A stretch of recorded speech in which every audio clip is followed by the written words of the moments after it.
Musashi was the greatest swordsman to ever live to come out of Japan.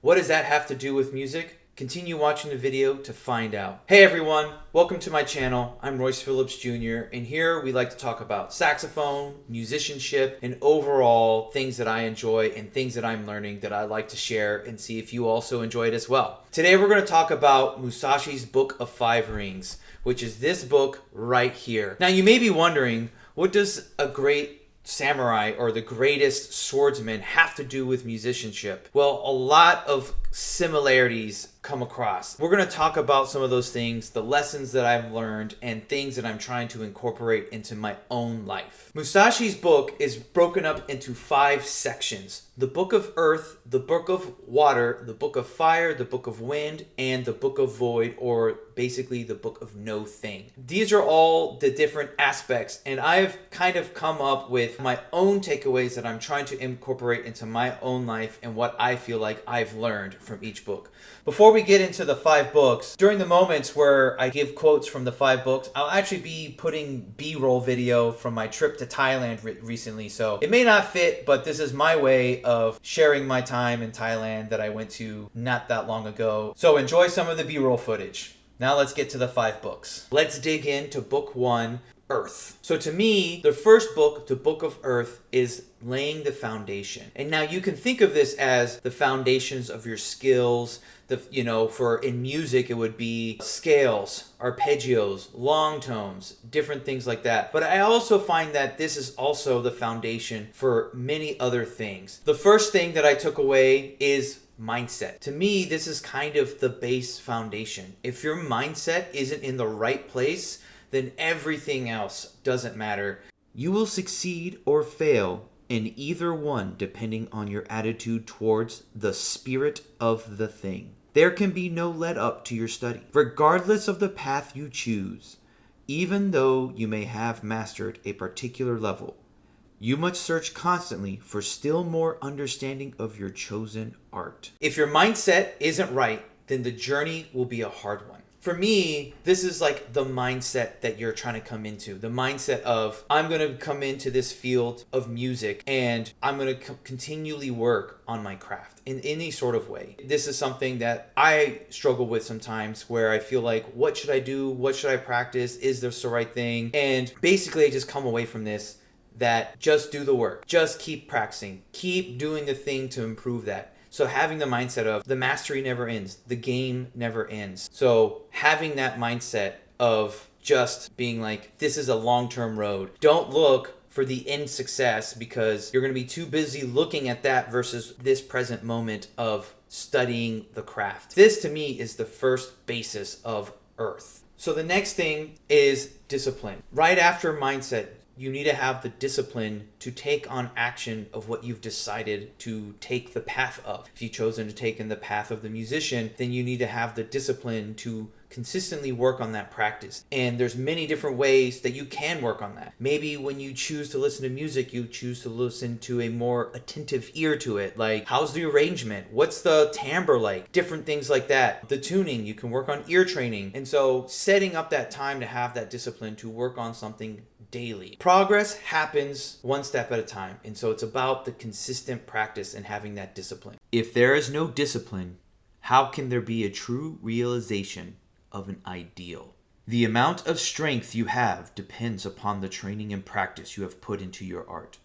It is important to remember that all things can only be built from the ground up and in one stage at a time.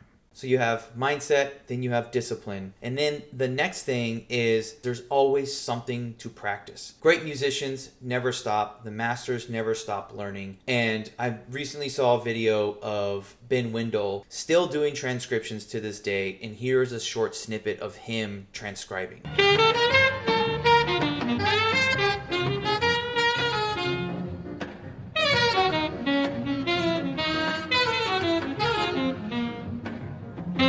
Remember that continuous study is essential for approaching perfection in a chosen art. Although some people may appear to be there, they too must continually deal with change based on the rise and fall of timing and rhythm. This third principle of just there's always something to work on in any sort of way of improving yourself as a musician. But I don't think this is just about studying music itself. I think this also includes reading different materials, reading different books, getting different philosophies on thinking about approaching practice, approaching productivity, approaching the work itself. So there's always this constant need for growth. It's not just time on the instrument or time with music. I think it's all encompassing, as we'll learn in some of the later lessons. So the fourth thing is instrument and instrument care. Instrument care is really important because it's what it allows you to express yourself fully. It allows you to be able to do what you want to do. If your instrument is out of order, out of sync, if something's off, if the reed's off, if the keys are leaking on the saxophone, then you won't actually be able to perform well because you're going to be too busy being limited with the fact that the instrument is not working properly. A warrior is responsible for his own weapons, just as a craftsman is responsible for his own tools. It is simply not possible to get good results without the necessary respect for one's tools or one's weapons. I know one of the things when I was going to school for music was making sure your instrument was in proper care. If something was off on the saxophone, if you had a spring that was broken, that wasn't good, because that is the thing that you're trying to take care of. As Musashi was a samurai warrior, he had to make sure his weapons were kept up because for him, it was life or death. We're not in a life or death situation playing music, but it's one of those things that we want to be mindful of, that our instruments are taken care of so that when we're in the moment of performance, we can express ourselves fully and not feel limited to when something breaks or something's off. One of the other things is understanding the spirit of each instrument. Each weapon has its own spirit. Each weapon must be used in its proper place in order to be effective and enable the handler of the weapon to take advantage of its properties. With the saxophone, there's so many different aspects of the instrument that can change the timbre of the sound, change the way the articulation feels, change the way the reed responds. You have your ligature, your mouthpiece, the reed itself. What kind of reed are you using? Are you using a cane reed or are you using a synthetic reed? And then there's the instrument itself. And then also there's the saxophone family. There's alto, soprano, tenor, bari, and the list goes on. And each instrument, each little thing has its own spirit to understand and dig into. And now the fifth thing that actually wasn't in the book, but I just kind of thought of it as the foundation, is yourself, your body. You yourself is part of the instrument. Knowing that for me, as a saxophonist, as a wind instrument, my lungs are part of the instrument. My mouth is part of the instrument. The way I shape my embouchure, the way I set my lips on the reed will change the timbre of the sound. And so making sure that I'm physically and as best place as possible to be able to express myself fully. And so that incorporates making sure I'm fully hydrated, drinking enough water, making sure that I'm eating well, and trying to maintain as best of a diet as I can. It means maintaining my health in a physical sense. I like to work out. I like to go to the gym and lift weights. And then it's also maybe a portion of meditation, making sure that you can relax yourself and get into a state of somewhat zen to be able to perform. There's no really quotes that he talks about his body, but I think this needs to really go to a part of earth, is that your physical body itself also is the foundation to allow you for this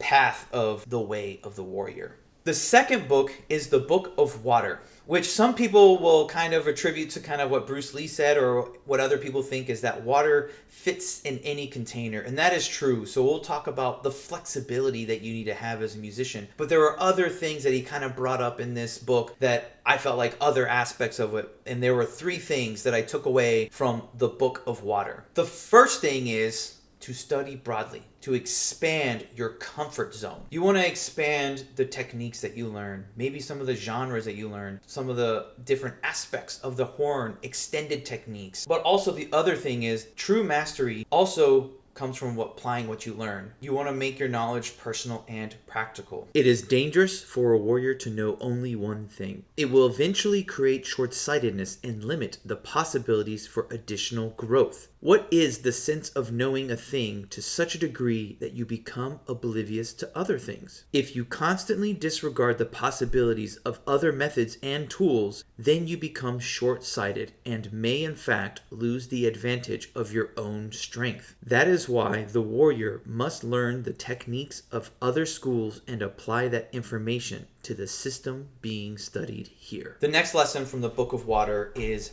deep research. To not only go surface level, you want to go as deep as you can into a certain topic or a certain idea. It is important to understand what you are reading and studying. Should you approach a concept that you do not understand, it would be foolish if you are making the warrior wear your lifestyle to continue on. There are hidden meanings, not to be confused with non-understandable things that must be thought through constantly until you reach an understanding. When you reread this book, you will see another level of understanding come to light. In fact, each time you pick the book up to study it again, you will interpret the teachings differently. These kind of lessons of just like revisiting a concept, revisiting an idea gives you a different understanding. You know, maybe I transcribed a solo a while ago, and sometimes retranscribing it, you come away with different things. You might come away with, oh, I didn't realize that they did that in that moment of the song. They bended, or they scooped, or the vibrato was different than I thought, or that idea, I like this idea now, and this idea is sticking out to me. It's just kind of that idea of just continual study, getting deeper into the knowledge, not just taking the surface level as is. And now, the final idea, which is kind of the idea of what most people think of water, is flexibility. What I say is musical flexibility, being able to adapt to the moment. And a lot of times people can think about flexibility as improvisation. Like jazz has improvisation, bluegrass, Western swing has improvisations, rock, funk, soul, and even some classical pieces have improvisation as well. So you do want to be able to have that flexibility to improvise, but I also think it's important to have the musical flexibility of what kind of genre are you playing? Who are you playing with? And, you know, you're not going to go in to a salsa band and start playing funk music because that doesn't fit. And so having that flexibility to understand the surroundings you're in. You know, I've played with different groups. So I've played with Roxy Roca in the past, which was a soul funk band. And then I played with Roll Fast Ramblers, which is a Western swing band. Now, there might be some crossover because notes are notes, but I'm not conceptually thinking of those ideas in the same way. And so having that ability to be flexible in the moment, to express yourself musically appropriately to the music is something else to think about. It is absolutely essential that you understand what is being said here. You cannot take a certain attitude and depend upon it entirely. There are too many variations in attacks from the enemy. What you think is effective may in fact be ineffective because of the way in which the enemy is feeling at that particular moment. Your attitude must be such that you can shift into any other mode of combat without having to make a conscious decision. You must be flexible and have no particular liking for any particular set of techniques. I think that kind of summarizes the idea of musical flexibility of, oh, I learned this specific lick and I have to play it in this moment because that's what I want, versus thinking, what is the music asking of me right now to make this moment as great as possible, versus being in my own self and being like, well, I want to show off. And this could also be flexibility when you're playing in an ensemble, right? There will be moments when you're in an ensemble where you're the soloist and you're supposed to play out and really sing out what you're doing. And then there's moments where you're supposed to blend in and match someone else's tone or match someone else's rhythm. And so this is the idea of just having that musical flexibility. The third book from the Book of Five Rings is the Book of Fire. And to me, this book is all about how you practice. This is the mindset of practice and also the mindset of performance. This is what it is all about. He talks about in this book, you must know the difference between practicing with a bamboo stick versus an actual sword, but also putting on certain clothing. And so the first lesson actually is practice as if you are performing. You should practice wearing your full suit of armor in order to learn the true feeling of combat. You'll become a master of strategy through and through and constant practice. It is essential that you understand there is no difference between using the sword in combat and in practice. There is no such thing as a grip for striking and a grip for practice. Even in practice, you must strike with all your heart and with all your soul. To do otherwise will result in your being unable to strike with full force and conviction should the need arise. Every strike must be done with full authority and full intensity. A bullet from a gun does not make a distinction between practice and combat. You are training to be one in the same way in your entire life. The way you practice, the way you perform. A lot of times people think, oh, something magical is going to happen, like I'm just going to get it in the performance. And it's not always that case. Talking about Alex Ramosi, he did this full-on massive, release for his second book. He practiced that speech hundreds and hundreds and hundreds and hundreds and hundreds of times until he got to the moment to where it felt just like everything else because he practiced the way. It's the same thing here. This also kind of goes along with other things in music. It's not just like if you're performing a piece. How are you practicing your scales? Sometimes I'm wondering how I practice my scales. I also have to remind myself, hey, this is still music. And so I try to make sure when I practice my scales that I'm going up and down the horn, not with just this rote, just taka taka taka taka taka taka taka taka. That I'm playing it as musically as possible, as smoothly as possible. Making sure I'm leaning, I'm going up, I'm leaning up, I'm going back, I'm going down. And that, because scales are still music, like it's still a thing. You have the horn in your mouth. When you play long tones, how can you think about how you're trying to make that tone as pretty as possible, as wonderful as possible, as full as possible, making sure that embouchure is good? Because when you get to a slow piece, when you're performing live, those long tones is what's going to be able to sing it out. So it's not just practicing the piece, but how every time you put the horn to your body, to your mouth, that you're thinking about I'm practicing as though I am performing. The second idea is playing with feeling, playing with emotion, playing with passion. That's what we feel as the audience.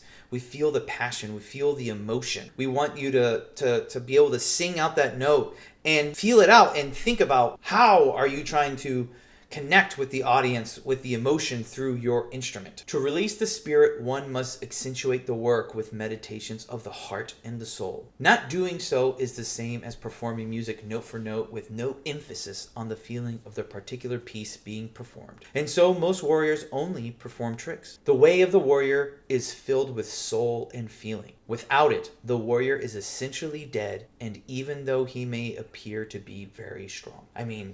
There it is. There it is. You want to play the music with feeling and emotion. The third is ingraining the techniques, getting the techniques down to where they feel natural under your fingers, to your subconscious. You must practice constantly to understand these principles until they become second nature.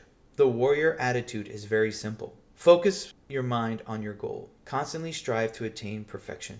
And do not allow yourself to be sidetracked. Think only of winning. You must maintain your ideas and study properly, or you will be sure to lose the way. So you want to ingrain these techniques into your soul so that you can be more free to express yourself. The fourth idea is time management, but also focus. The main thrust of my entire teaching is training and contemplation on the way of the warrior. It is the only thing that should be in your life. It may appear that there is no room for anything else, but the reverse is true. When you are committed to a particular thing, everything else falls into place because you are not permitting yourself to be sidetracked by another's whims. The strength of your courage to act on your convictions is most important in this regard. It is very hard to devote your life to something and not have anything else appear that provides you with the simple pleasures of life. On the other hand, if you pursue your perfection through a particular way, then that will give you the pleasure of the spirit of the thing itself. And this kind of reminds me of, the thing that people like to say Warren Buffett talks about is like, you have a list of all these things, these 25 things, cut it down to 5. Because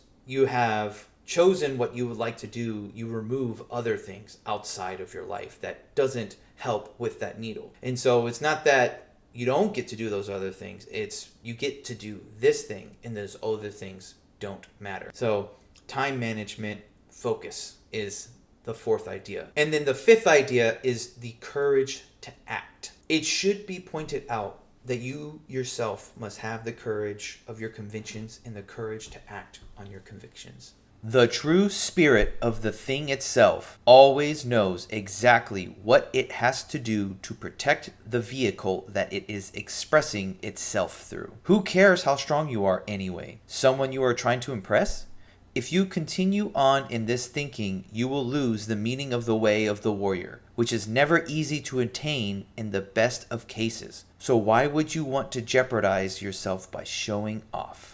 So this idea of courage to act is one, in two different ways. Courage to act in going the way of the warrior and practicing and believing in what you're working on that is actually going towards what you actually want to accomplish. But the second part of that is the courage to not feel like you have to show off, that you have to show off all these techniques and look how amazing I am and all these different things like that. It is refined action so that you can be courageous in who you truly want to be, but also doing the thing that matters in the moment now. The fourth book from Musashi's Book of Five Rings is the Book of Wind. This to me is all about broadening and expanding where you study and how you study, who you study. You know, the first lesson is studying as many different masters. The ancient masters must be studied constantly without respite, even when the practitioner thinks he has grasped the knowledge. To me, this is kind of just saying, study all the different masters. Find the masters that you want to study. So for me, it's like right now I'm on a Johnny Hodges kick. But then it's like Benny Carter, Charlie Parker, Stan Getz, Michael Brecker. But not only in the jazz world, then there's the masters of the classical world. There's, Joseph Luloff. There's Otis Murphy. Then there's Eugene Rousseau, going back in the past. Sigurd Rascher, Marcel Mule. Study the masters, understand them, get to know them deeply, and then you can figure out what you like and what you want to take and make your own. The second idea of the Book of Wind is studying different arts. Not even just studying music, studying different arts. Musashi was actually someone who studied calligraphy, art, different aspects of business as well. It makes sense to study other arts as well as those of strategy. Who has not learned something more about themselves by watching the activities of others? You must not depend on understanding your art only by studying the one art with which you are involved. It is difficult to understand the universe if you study only one planet. You must be aware of all of the arts by becoming familiar with many of them as part of one's complete devotion to one of them. It's studying music, philosophy, painting. The art of bodybuilding. That's an art. Business making. There's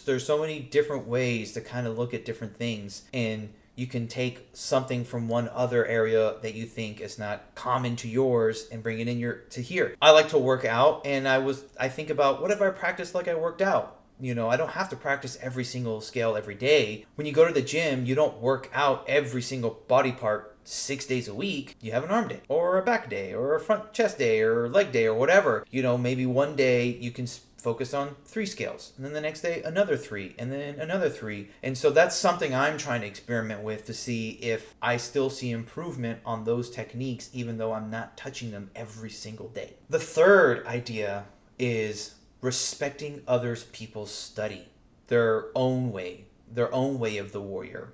It is not wise to criticize another's way. There are reasons for each man to have his own. Ask someone a question and he will give you an answer. Ask the same question to another and he will give you a different answer. There is no need to examine the doctrines of another school of thought until you have come to terms with the doctrines of the school you are studying. In the very beginning, you seek a teacher. Then you come to understand the realities of what it is you are studying. So, for me, sometimes I feel like I've been around certain surroundings and people criticize someone else the way they were thinking about music, or criticize the way. And I know I've done things like that in the past. And this is something that I want to take in and realize that, hey, if something doesn't speak to me, that's fine. That's their own way. That's what they're doing. That's not the way I want to do it. And that's fine. Because I'm here on my own path, on my own journey, for my own way of the warrior. And then the final thing is humility. The true warrior does not go around telling everyone he is a great warrior. He permits his actions to govern others' responses. Have the humility to know that you don't know everything, but then also that you may fall, you might scrape, you might practice something, you might perform something that just doesn't go your way. But that's okay. It's all about coming back and taking the next step. And now we're at the final book, the Book of Void, or in my translation, No Thing, which to me, this is kind of an amalgamation of the rest of the books. The Book of Void is kind of like nothingness. The lessons that I'm also kind of including in the Book of Void in this final aspect is, the first lesson is mastery. A master achieves the way by being devoted to the art, while the art itself reveals its true identity to a warrior only when the spirit of the thing itself feels comfortable with the warrior as a vehicle for its own expression. So mastery comes to those who spend the time, to those who devote to the craft, to the way. And so to me, it leads to this next thing, that once you kind of master something, you start to get what Robert Greene calls the fingertip feel. And so that's the second thing. This is something that Musashi brings up multiple times, and I'm sure you've heard it in some of the other quotes that he's brought up, but it's the spirit of the thing itself, the finger touch feel. The more you practice, the more the spirit of the thing itself will reveal itself to you. For whatever reason you have chosen to be a warrior, you must understand your responsibility to the art and to yourself. They are one and the same. So the third idea is kind of almost a repeat of some of the other ideas, but when you read the book, you'll see there's a lot of crossover. It's not just so cut and dry, this is this book, here's these ideas, this is this book, here's this idea, and this is this book. The idea of consistency, the discipline, and this final idea of the Book of Void is dedication. There is no way that can be approached and petition for immediate gratification. The universe does not work that way. How could it, and at the same time expect any perfection to develop? So for most of this video, we've been talking about the way of the warrior. And I'd like to change it up because I'm not a warrior. I'm not a samurai. I don't practice martial arts. So I'm going to change this up to the way of the musician. If you hope to understand my strategy, you must study as many of the martial arts as you can and never veer from your chosen course. Your everyday practice, as it accumulates, will eventually reveal true no-thingness to you as the spirit of the thing itself. When you have truly understood the universe in relation to your art and your art in relation to the universe, you will come to understand no-thingness. This may appear to be a very difficult concept to understand, but it is quite simple. Do not take anything for granted, and do not put emphasis on the things of men. In this way, understand my strategy. No matter how hard you study, if you do not become one with the art you pursue, you can never truly be one with the universe, and the spirit of the thing itself will always elude you. Things will never appear to be what they truly are. But if you look at things with no attachment to them, you will come to understand your place. The work is more important than the worker. When you come to see things in a broader perspective, taking nothingness to be the truth, you will see truth as no thing. So that is my review of the Book of Five Rings and how I'm trying to apply it to my life, the way of the musician. I really enjoyed the book, and I hope you liked kind of my interpretation on the book and maybe becoming the way of the musician. If you enjoyed this video, please like and subscribe, and we'll see you next time.